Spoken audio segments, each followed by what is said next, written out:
Good evening, I'm Nashika and this is chale.news. Tonight, Accra is underwater and a man is dead. NADMO is telling thousands of people to move right now. Then, NPP bigwigs allegedly sneaking their kids into law school without exams. Ghana's Marvin Senaya just got named the World Cup's best right back, and a woman in Kumasi dressed as a ghost. Yes, you heard that right. Let's get into it.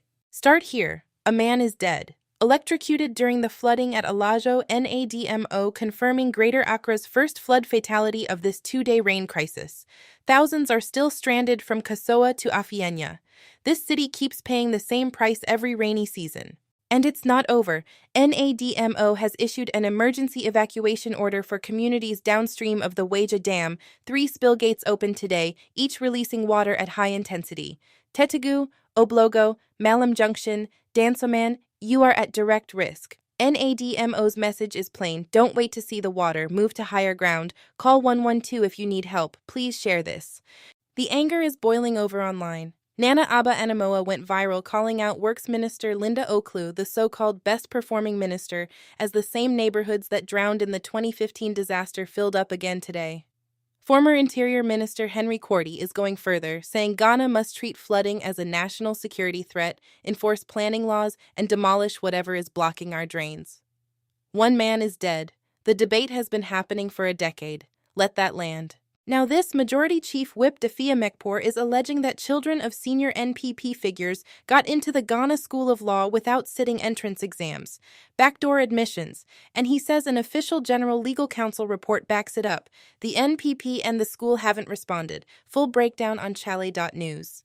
Inside the NPP, Paul Afoko is cleared to run for party chairman. The National Council dismissed a petition to disqualify him unanimously, with every speaker opposing the move.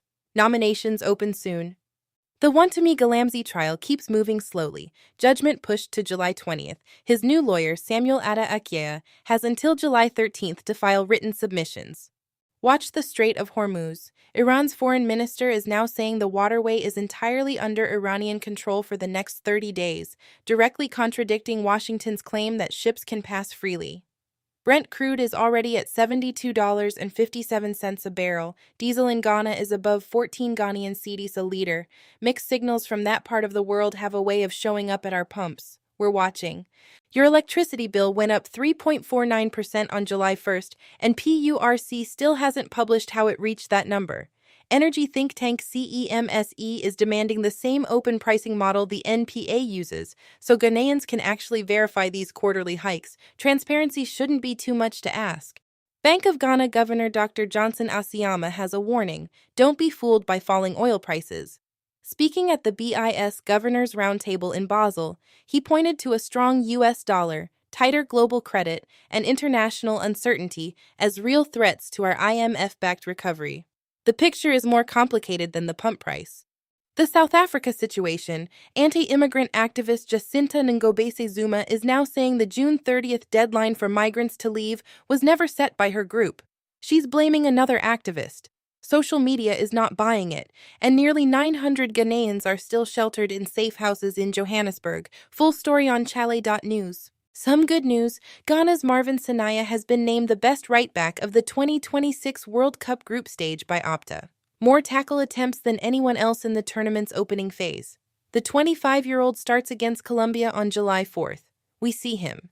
Ticket prices for Ghana versus Colombia in Kansas City: standard tier at $1,100, premier tier at $1,265. Call the GFA on +1 4014420580. Black Stars, round of 32, July 3rd. And finally, a Kumasi woman named Gloria was arrested after disguising herself as a ghost to break into her late friend's room. Her explanation? A pastor sent her to collect the deceased's clothing. The friend had died just 2 weeks earlier in a gas explosion. Ghana, chale. That's your Sunday evening. Stay safe out there, especially if you're in a flood-affected area. Every story we covered tonight lives at chale.news. I'm Nashika. Good night.